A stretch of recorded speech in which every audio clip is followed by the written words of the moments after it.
Friends, welcome back to my YouTube channel. ఎట్లున్నారు? అందరూ మంచుకున్నారా? మీరు తమిళలో చూసినటువంటి బుచ్చట మీ అందరికీ తెలిసే ఉంటుంది. ఈ పాటికి ఈ యొక్క ఇన్సిడెంట్ గురించి మళ్ళీ చెప్పి నేనైతే బోర్ కొట్టించాను. ఫస్ట్ ఆఫ్ ఆల్ తెలియని వాళ్ళ కోసం సింపుల్గా చెప్పేది ఏంటంటే, ఈ జ్ఞానేశ్వర్ అనేటువంటి వ్యక్తి తన భార్యను స్లీపింగ్ పిల్స్ ఇచ్చేసి చంపేయడం మీద జరిగిందని చెప్పుకోవచ్చు. ఈమె 9 నెలలు నిండినటువంటి ప్రెగ్నెంట్, ఒక్కరోజు అయితే డెలివరీ అయిపోతుంది అనేటువంటి టైంలో, డెలివరీ ఒక ఫ్యూ అవర్స్లో డెలివరీ అవుతున్నటువంటి టైంలో ఆమెను కంప్లీట్గా చంపేసి ఇట్లా చేసిండనమాట ఈ యొక్క వ్యక్తి, ఈ యొక్క పెద్ద మనిషి. ఈయనని ఏమనాలో నాకైతే అస్సలు అర్థమవుతలేదు. ఫస్ట్ ఆఫ్ ఆల్ పెళ్ళి చేసుకున్నప్పుడన్నా ఇతనికి ఇష్టం లేదు అని చెప్పేసి చెప్పనుండే, కానీ చెప్పలేదు. ఫస్ట్ ఆఫ్ ఆల్ లవ్ చేసింది ఇతనే.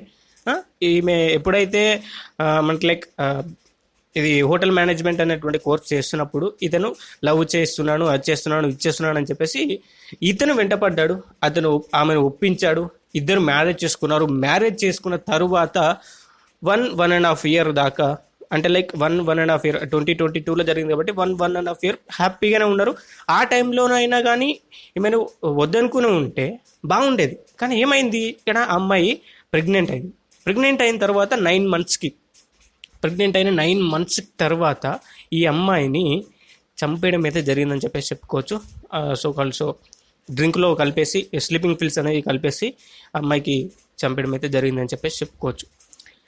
ఈ డెలివరీ అంటే డెలివరీ 2 రోజులలో అయిపోతుందని, అంటే హాస్పిటల్కి వేరు, పెయిన్స్ వస్తున్నాయని చెప్పేసి హాస్పిటల్కి వేరు. హాస్పిటల్కి పోయిన తర్వాత ఈ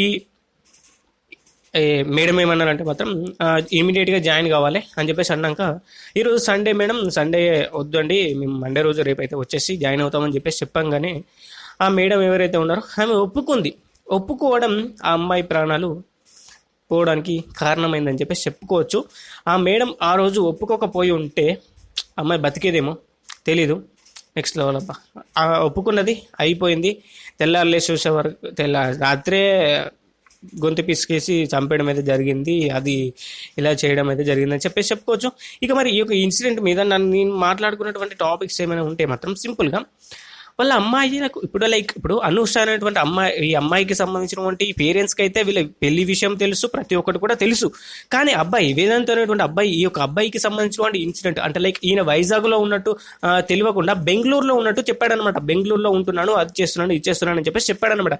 అంటే ఇక్కడ ఆ అమ్మాయికి ఇద్దరికి పెళ్లి చేసుకోవడం ఇష్టమా లేకపోతే లేదా, అతనికి పెళ్లి చేసుకోవడం ఇష్టం ఉంటేనే ఇటువంటి మ్యాటర్లో వాళ్ళ పేరెంట్స్కి ఎందుకు చెప్పలేదు? ఫస్ట్ ఆఫ్ ఆల్ పేరెంట్స్కి చెప్పలేదంట. వాళ్ళకి తెలీదు, ఇలా తెలీదు, అలా తెలియదు అని చెప్పేసి అంటున్నాడు. కానీ వాళ్ళకి తెలిసింది అని చెప్పేసి ఇంకొక కోణం అయితే వినిపిస్తుంది అనమాట. వాళ్ళకి తెలుసు, ఫస్ట్ ఆఫ్ ఆల్ వాళ్ళకు తెలిసే ఇటువంటి పనులన్నీ చేయించారు, అతని చేత చేయించారని చెప్పేసి తెలుస్తుంది. ఎందుకంటే మాత్రం ఇంతకంటే బెటర్గా మీకైతే సంబంధం దొరుకుతుంది, అది దొరుకుతుంది, ఇది దొరుకుతుంది అని చెప్పేసి అనుకోవచ్చు. మ్యాక్సిమం ఆ తోవనైనా ఉండొచ్చు. లేకపోతే ఆడపిల్ల అని చెప్పేసి ప్రెగ్నెన్సీలో ఆడపిల్ల పెడుతుందని చెప్పేసి చెప్పడం ద్వారా ఆమెను అలా చేయొచ్చు. మ్యాక్సిమం ఆ థాట్ ప్రాసెస్ అనేది ఏ విధంగా ఉందని చెప్పేసి మనం అయితే చెప్పలేం. ఫస్ట్ ఆఫ్ ఆల్ మరి ఇంతటికి దారుణానికి ఫస్ట్ ఆఫ్ ఆల్ ఒకటి మాత్రం గుర్తుపెట్టుకోండి, ఈ మాత్రం దానికి ప్రేమించడం ఎందుకు భయ్యా? నాకు అర్థంగా అడుగుతా. ప్రేమించడం ఇతనే పోయేసి నేను లవ్ చేస్తున్నాను, ఇట్లా చేస్తున్నాను, పెళ్లి చేసుకోవడం ఎందుకు? నాకు అర్థంగా అక్కడ పెళ్లి చేసుకున్న తర్వాత కూడా ఆమె ఇష్టం లేదని చెప్పేస్తే ఆమె దారి ఆమె చూసుకునేది కదా, ఆమె దారి ఏదో ఆమె చూసుకునేది కదా. కానీ ఇక్కడ అది కూడా చేయలేదు. నువ్వేం చేసినావు? నాకు అర్థంగా కడతావు చెప్పు. ఆ అమ్మాయి ప్రాణాలు ఉట్టిగా తీసినట్టేనా? నువ్వు ఆ అమ్మాయి ప్రాణాలు తీసినాడు, కానీ నీ బిడ్డ తను ఏం చేసింది? 2 రోజులలో తను బయటికి వచ్చేది కదా ప్రాణం పోసుకొని. తను నీకంటే ఇప్పుడు బయట కొంతమంది పిల్లలు లేక ఎంతమంది ఏడుస్తున్నారని చెప్పేసి నీకేం తెలుసు చెప్పు? పిల్లలు లేక ఎంతమంది అల్లాడిపోతున్నారని చెప్పేసి నీకేం తెలుసు చెప్పు? భార్య ఇష్టం లేదని చెప్పేసి ఉండేవాడివి, అది అయిపోయేది ముచ్చట. ప్రెగ్నెన్సీ వచ్చినాక కూడా నువ్వు ఇష్టం లేదని చెప్పేస్తే అయిపోయేది ఉండేది ముచ్చట. ఆమె పని ఏదో ఆమె చూసుకునేది, ఆమె చూసుకునేటువంటి ఏదైతే వర్క్ ఉందో ఆమె చేసుకునేది కదా. నువ్వు ఇక్కడ చెప్పలేదు కదా. నీ పేరెంట్స్కే నువ్వు చెప్పలేని వాడివి, నువ్వు పెళ్ళి ఎందుకు చేసుకున్నట్టు? నువ్వు ఎందుకు చేసినట్టు ఇటువంటి కథలు? ఫస్ట్ ఆఫ్ ఆల్ ఎందుకురా భయ్? నాకు అర్థంగా కడుగుతాయి. ఈ మాత్రం దానికి పెళ్లి చేసుకోవడం ఎందుకురా? అట్టిగా ఆ అమ్మాయి జీవితాన్ని నాశనం చేయడానికి తప్ప దేనికి పనికి వచ్చింది చెప్పు? నువ్వు చేసినటువంటి కథ దేనికి పనికి వస్తుంది చెప్పు నాకు? ఇంకా ఏం రీజన్ ఉంది నీకు ఆ అమ్మాయిని చంపడానికి? ఆ?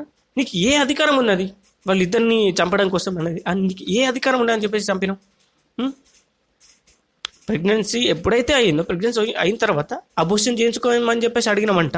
అబోషన్ ఎందుకు చేయించుకోవాలి? ఫస్ట్ ఆఫ్ ఆల్ అమ్మాయి ఒప్పుకోలేదు. ఎవరైనా కానీ బేసిక్గా ప్రెగ్నెంట్ అయిన తర్వాత ఏ అమ్మాయి కూడా ఒప్పుకోదు తన బిడ్డను చంపుకోవడానికి. సో కొంతమంది అయితే తప్ప, అది క్రూయల్ మైండ్ సెట్ ఉన్న వాళ్ళు అయితే తప్ప అలా చేసేందుకు అవకాశం అనేది ఉండదు. నువ్వు ఎలా చేసావు? ఫస్ట్ ఆఫ్ ఆల్ ఈ యొక్క ఇన్సిడెంట్ ఎలా రాబోయి నాకు అర్థంగా కడుగుతా. ఒక మనిషిని చంపాలనేటువంటి ఉద్దేశం నీకు ఏ విధంగా వచ్చిందిరా? థాట్ ప్రాసెస్ అనేది ఎట్లా వచ్చింది నాకు అర్థంగా కడుగుతా. ఎవరు చెప్పారు? నిన్ను ఎవరు ఇన్ఫ్లుయెన్స్ చేశారు? ఫస్ట్ ఆఫ్ ఆల్ ఇటువంటి పనులు చేయి, ఇట్లా అట్లా అని చెప్పేసి ఎట్లా నాకు అర్థంగా కడుగుతా. ఇంత ఇంత ఇంత దారుణం, ఇంత దారుణం ఎక్కడి నుంచి వెళ్ళి పుట్టుకొస్తున్నారా నాకు అర్థంగా కడుగుతా. మొన్నటికి మొన్న ఒక ఆమెనేమో, మీకు ఈ యొక్క ఇన్సిడెంట్ తెలిసే ఉంటుంది కదా, కేరళలో జరిగినటువంటి ఇన్సిడెంట్. ఆమెని వాళ్ళ లవర్కి అదే అదేదో మాజాలో కల్పించినటువంటి ముచ్చట. మనందరం కూడా చాలా ఆ వీడియోస్ అనేవి వైరల్ అయినాయి. మాజాలో తనకి స్లీపింగ్ పిల్సో లేకపోతే ఏదో ఒకటి ఇచ్చి కలిపేసి ఆమెను చంపాలని చూసినటువంటి ముచ్చట మీ అందరికీ కూడా తెలిసింది కదా. ఆమె బెటర్గా హస్బెండ్ దొరుకుతాడని చెప్పేసి ఈయనని చంపేసినటువంటి ముచ్చట. ఎటు పోతుందిరా భయ్ సమాజం నాకు అర్థంగా కడుగుతా. ఏది పోతుంది? ఎక్కడున్నాం? మన మైండ్ సెట్ ఏ విధంగా ఉంది అసలు? పెరిగినటువంటి ఇప్పుడు నువ్వు చదువుకోలేదా అంటే అది వేరే ముచ్చట. నువ్వు చదువుకున్నావు కదా, మరి చదువుకున్నోడివి కూడా నువ్వు ఇట్లా గిసోటి కథలు చేస్తున్నావు అంటే నిన్ను ఏమనాలి నాకు అర్థంగా కడుగుతా. ఫస్ట్ ఆఫ్ ఆల్ చదువుకోనోళ్ళ కంటే వాళ్ళకి మైండ్ మెచ్యూరిటీ ఉండదు, అది లేదు ఇది లేదు అని చెప్పేసి అనుకోవచ్చు. మరి నీకేం పుట్టింది?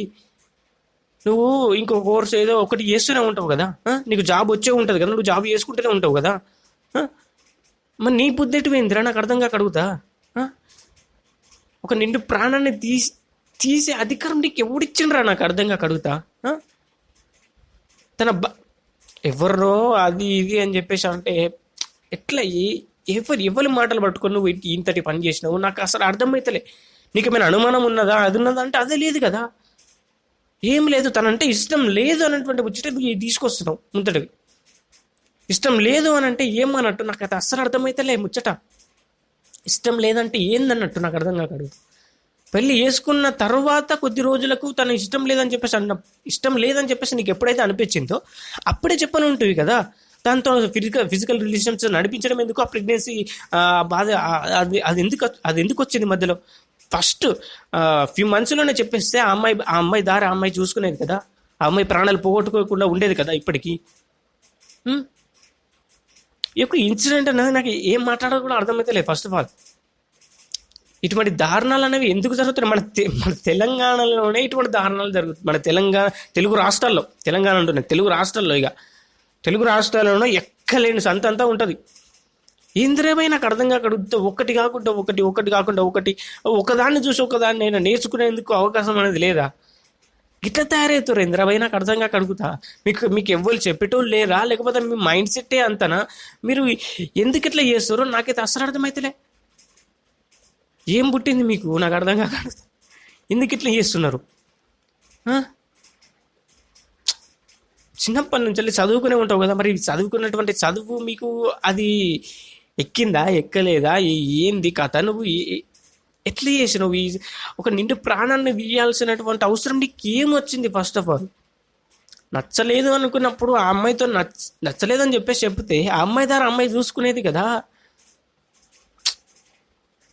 అంతే ఇక మరి ఈ దిక్కుమల్ల ముచ్చలు ఏంటి? ఒకరిని చూసి అదే ఇన్ఫ్లుయెన్స్ అయ్యి అట్లా ఇట్లా చేసుకుంటే గిట్నే ఉంటుంది కథ. అర్థమైందా? మ్యారేజ్ అంటేనే ప్రతి ఒక్కడు భయపడుతుండు. ఇప్పుడు నా పరిస్థితి ఏందో నాకైతే అసలు అర్థమైతలే మ్యారేజ్ చేసుకోవాలంటే. అర్థమైందా?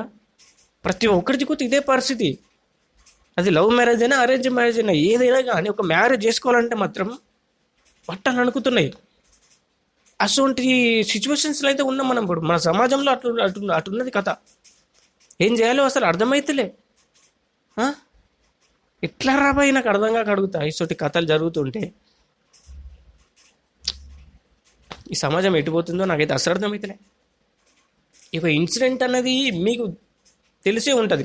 మ్యాక్సిమం నీ యొక్క వీడియో చేయడం చాలా లేట్ అయింది. ఎందుకంటే మాత్రం కొన్ని అనివార్యాల కారణాల వల్ల, అంటే లైక్ ఈ బెట్టింగ్ యాప్స్ అని, లేకపోతే వైరల్ అవుతున్నటువంటి వీడియోస్ కోకపోయి ఈ యొక్క వీడియో చేయడం చాలా లేట్ అయింది. ఇప్పటికే చాలా వరకు లేట్ అయింది అని చెప్పేసి చెప్పుకోవచ్చు, కానీ చేయలేదు. ఎందుకంటే మాత్రం తెలిసినప్పుడే చేద్దామని చెప్పేసి అనుకున్నా, కానీ కాస్త లేట్ అయింది. అది నాకు తెలుసు, మీకు తెలుసు. జస్ట్ తెలియజెప్పాలి, తెలుసుకోవాలి అని చెప్పేసి ఎవరైతే తెలియని వాళ్ళు ఉంటారు కదా, వాళ్ళ కోసం అని చెప్పేసి వీడియో చేస్తున్నా. మ్యాక్సిమం మీకు తెలిసే ఉంటుంది ఈ యొక్క ఇష్యూ అనేది, నాకంటే బెటర్గా మీకైతే తెలిసే ఉంటుంది. లెట్స్ నో మీరు ఏమనుకుంటున్నారు ఈ యొక్క ఇష్యూ మీద అని చెప్పేసి కామెంట్ అయితే చేయండి. అలా ఈ చంపుకోవడం, ఈచుకోవడం అనేటువంటి ముచ్చటకు వస్తే అసలు పెళ్ళి ఎందుకు చేసుకోవాలి, ఇటువంటిది పరిస్థితి ఎందుకు తెచ్చుకోవాలి? ముందే చెప్పేసి ఉంటే ఆ అమ్మాయి బతికుండేది నన్ను అడిగితే మాత్రం. అయినా కానీ ఆ ఒక డాక్టర్ ఎవరైతే ఉన్నారో ఆ డాక్టరు మ్యాక్సిమం ఆ డాక్టర్ అనేది వాళ్ళు ఆపి ఉంటే ఈరోజు ఆ అమ్మాయి బతికుండేదేమో. మ్యాక్సిమం ఒక స్టెప్ అనేది వెనక్కి తీసుకొని ఉంటే డాక్టర్ మ్యాక్సిమం బతికి ఉండేది. కానీ ఏం చేస్తాం, అట్లా జరిగిపోయింది. ఇక అంతే ఉంటుంది. ఇక వానికి శిక్ష పడాలని చెప్పేసి కోరుకుంటున్నా. శిక్ష అనేది పడుతుంది, కానీ మనకైతే తెలీదు అది శిక్ష పడుతుందా, ఇంకోటి అవుతుందా అని చెప్పేసి మనకైతే తెలీదు. అది మనమైతే ఏ మీడియా కూడా కవర్ చేయలేదు దాన్ని. ఇప్పటికే సుగాలి ప్రీతి కేసులనే జస్టిఫికేషన్ అనేది ఇంకా కొనసాగుతూనే ఉంది. అది ఏమవుతుందో ఎటుపోతుందో అని చెప్పేసి ఎవరికి తెలియదు. మరి ఇటువంటి కేసులలో అవుతుందో కాదో అని చెప్పేసి పెద్ద క్వశ్చన్ మార్క్. మ్యాక్సిమం తన ఇన్ఫ్లుయెన్స్ వాడుకొని బయటకు వచ్చేయచ్చు. చూద్దాం మరి ఎటుపోతుందో ఏం కదా అని చెప్పేసి తెలుసుకునే ప్రయత్నం అయితే చేద్దాం.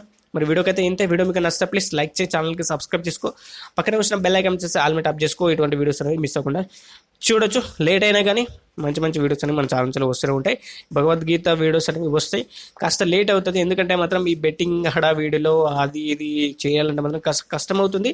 అది కాస్త స్క్రిప్ట్ రాసుకొని కాస్త, అంటే లైక్ ఆ స్క్రిప్ట్ అంటే ఏం లేదు, మనం స్క్రిప్ట్ రాస్తామా కానీ అర్థం చేసుకొని దానికి ప్రాపర్ ఎక్స్ప్లెనేషన్ అనేది అనుకొని దాన్ని మాట్లాడాలంటే మాత్రం కాస్త టైం అనేది పడుతుంది. ఆ టైం అనేది ఇస్తారని అనుకుంటున్నా. మరి వీడియోకి అయితే ఇంతే. Thank you. జై హింద్. See you next. బాయ్.